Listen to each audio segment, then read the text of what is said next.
Hello everyone. Let us learn about the hormonal intrauterine contraceptive device or Mirena. It is also known as LNG20 IUCD, intrauterine contraceptive device. These are the third generation IUCDs with certain advantages or benefits. They are the most effective methods of contraception with pregnancy rate hardly 0.04 per 100 women in first year and zero point 0.2 for next 5 years. Expulsion rate is less. There is less bleeding and infection. They are long acting, approximately 5 to 10 years.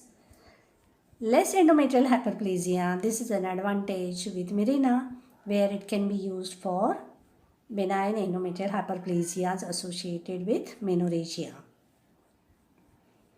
There are very few indications for medical removal. Risk of ectopic pregnancy is less as compared to copper T with Mirena.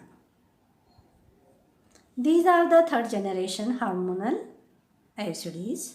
They are progesterone releasing IUCDs.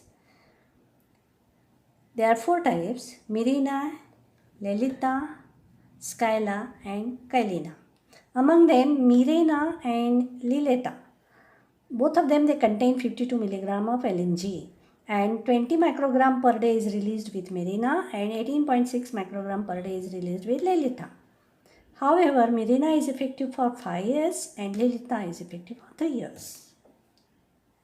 About the next two devices, the name is Skyla and Kylena. Among them, the best is Kylena.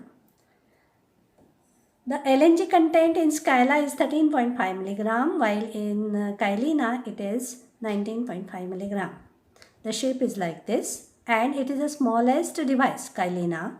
And with Kylena, there is a silver ring at the top like this. Thus, it can be identified with the help of sonography. It is effective for a longer duration, say about 5 years to 7 years. Skyla is effective hardly for 3 years. And LNG release per day is 14 microgram per day, and with Kylena it is 17.5 microgram per day. This is a photograph of Skyla.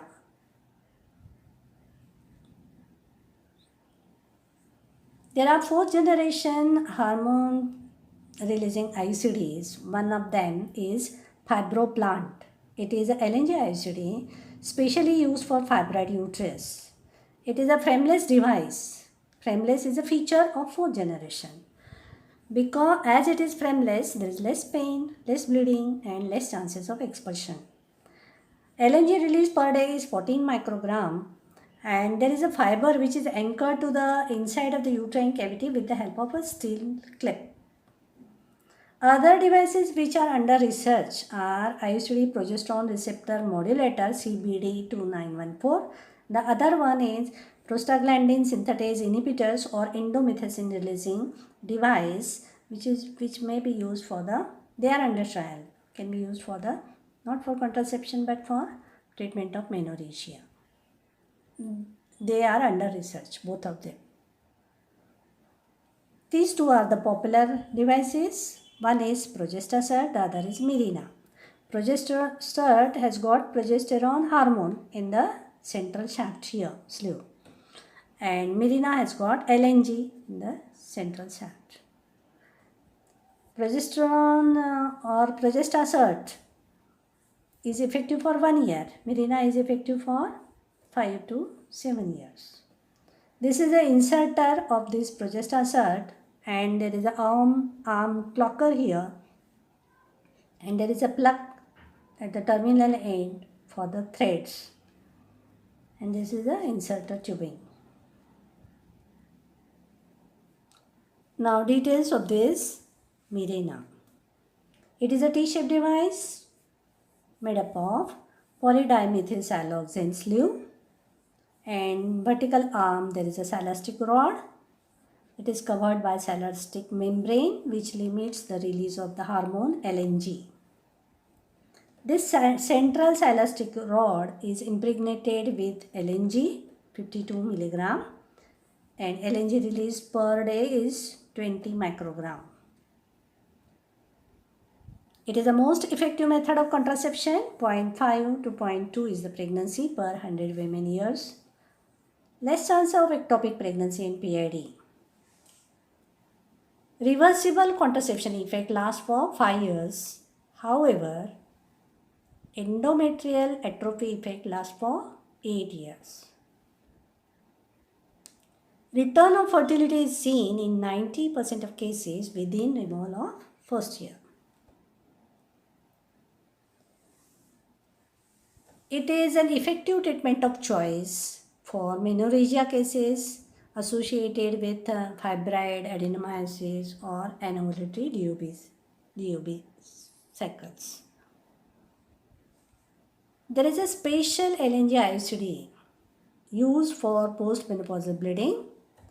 LNG release dose is less, 5 to 10 microgram per day. It is meant for postmenopausal bleeding. Thus, in short, these Mirena devices or LNG devices, they prevent the excess of blood loss. There is relief of pain or dysmenorrhea. Thus, it can be alternative treatment for hysterectomy or transcervical endometrial resection also. Is feasible with the patients with anovulatory DOB, patients with the fibroid uterus, adenomyosis, endometriosis of uterus. It also helps to control the anemia which is associated with menorrhagia cases in these conditions. In short, the indications or uses of LNG IUCD are: first one, as usual, is adequate spacing, can be introduced after menstruation or post-abortion or postpartum. Chances of expulsion are more with the postpartum cases. Can be used as emergency contraception within 5 days of unprotected sexual contact. It is a treatment of choice for recurrent PID cases. Special indications for LNG IUCD are patients on anticoagulant treatment like warfarin, heparin, aspirin tablet. Patients with bleeding disorders like thalassemia, sickle cell anemia, there it is a treatment of choice. Thus, it controls the menorrhagia also, which is associated with benign endometrial hyperplasia. It is effective for early cases of endometrial cancer also. It is an alternative for HRT in perimenopausal patient where there is need to control the unopposed estrogen action on the endometrium. Patient will have relief of symptoms, especially cases of premenstrual syndrome. In cases of dysfunctional uterine bleeding, which is of anovulatory type, in these cases, reduction of blood loss is 94%. It is very much effective. It is also used for endometriosis cases or adenomyosis of uterus, fibroid uterus. There, it reduces the size of these endometriotic nodules and the size of the fibroid also over 1 year of use. There is reduction in the blood loss. It reduces the associated deep pain during menstruation with these pathological conditions like fibroid or adenomyosis of uterus. There is specific effect of this LNG on leiomyoma cells at a local level. There is upregulation of BCL2 protein and there is expression of EGFR and EGF at local cellular level of leiomyoma. How this LNG device is effective over the endometrium? What are the changes in the endometrium? LNG concentration is 1000 times more in the uterine cavity than blood concentration. So there is downregulation and inactivation of estrogen receptors in the endometrium. Thus, it prevents estrogen-induced proliferation of endometrium. It increases 3-beta hydroxy dehydrogenase enzyme levels and thus converts estradiol into a weak estriol. Estriol is E3, estradiol is E2. It has got direct mitotic effect on the endometrial cells. It suppresses the estrogen mediated transcription of mRNA, suppression of endometrial IGF-1 by its direct effect on the endometrium, suppresses the endometrial IGF-1 effect by increasing concentration of IGF-BP1 which binds with this IGF-1. In short, the mode of action of Mirena on endometrium is through thrombosis and thickening of the spiral arteries of the endometrium. There is atrophy of the endometrium which prevents the implantation of blastocyst. This is one action. Second action is a foreign body reaction, inflammatory reaction. There is infiltration of leukocytes, plasma cells, and there is also lysosomal activation. There is strong decidual reaction with the swollen stroma, but there is a marked atrophy of the endometrial glands. Cervical mucous hostility, thus blocking the migration of the spermatozoa up to the fallopian tube. It alters the tubal motility also. LNG alters the corpus luteal function with its androgen effect. It has got mild abortifacient action to some extent. Contraindications: doubt of pregnancy, ectopic pregnancy, and patients of LSCS within 6 weeks of delivery better avoid IUCD. As usual for other contraceptions. Liver diseases like hepatitis, cirrhosis, tumor of the liver, there it is contraindicated because progesterone hormone is metabolized and excreted through the liver. That's why it is contraindicated. Patients with breast cancer, severe arterial disease, better avoid LNG IUCD. Existing PID or STDs, IUCD is not introduced because there is chances of flaring up infection with this.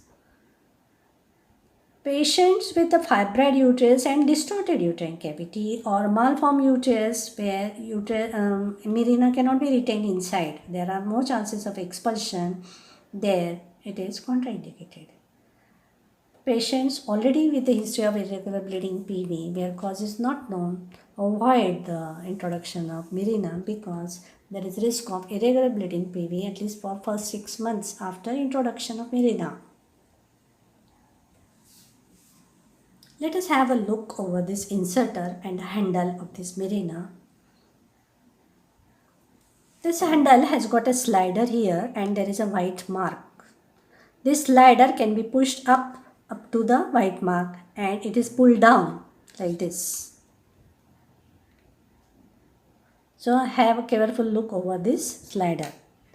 This is kept for the practical examination for the postgraduates and they are asked how to introduce. First step is fix the arms in the horizontal level and rotate the inserter so that the scale is visible.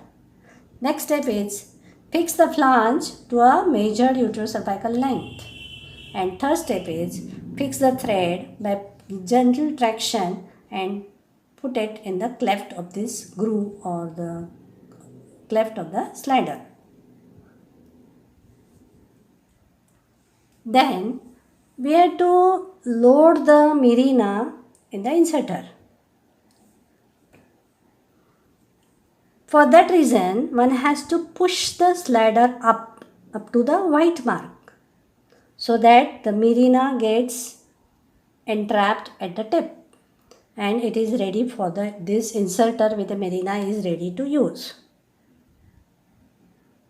How to use it? Push the loaded Mirena inserter up just beyond the internal os so that this flange is 2 cm away from the cervix. Next, I have to open the arms of the Mirena. For that reason, I have to pull down the slider to release the Mirena inside. Now the Mirena is here and this vertical shaft is at the inserter.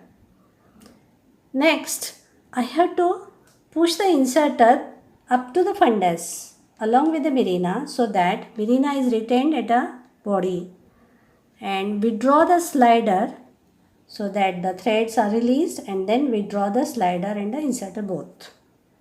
Lastly, what are the side effects of this Mirena? 5% cases amenorrhea is seen approximately after 18 months of use.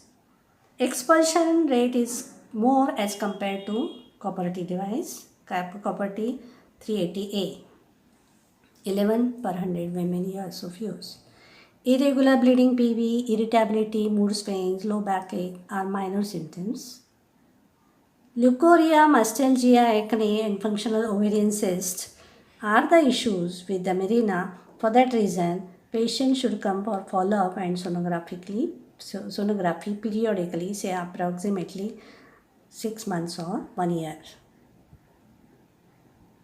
Here we have compared the copper T with the Mirena. Copper T contains 380 millimeter square of copper and 50 microgram per day is released. In Mirena, there is LNG 50 milligram, 20 microgram per day is released.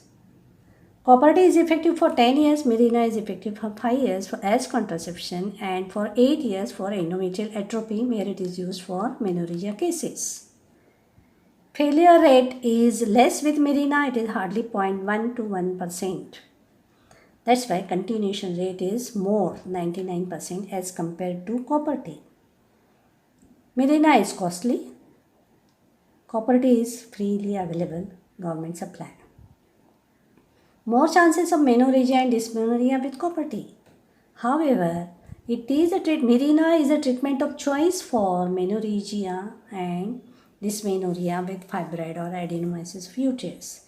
There is a risk of amenorrhea and irregular bleeding with Mirena, and there are chances of ovarian cyst, functional ovarian cyst along with the Mirena use. Risk of ectopic pregnancy is very less with Mirena. It is hardly 0.04 in first year of use and 0.2 till 5 years of use. It is 0.08 in first year of use with copper T and 0.8 till 10 years of use of copper T. Expulsion rate is 8 per 100 women years of use with copper T and it is 11 in 100 years with the Mirena. So expulsion is more with the Mirena. Risk of displacement and perforation is more with copper T as it is a metal, and displacement and perforation is less with Mirena. Removal for copper T is usually the reason is menorrhagia and dysmenorrhea.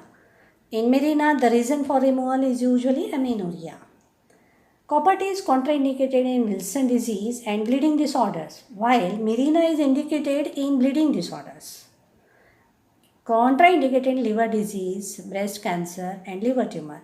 Copper T can be used in liver disease, breast cancer, liver tumor.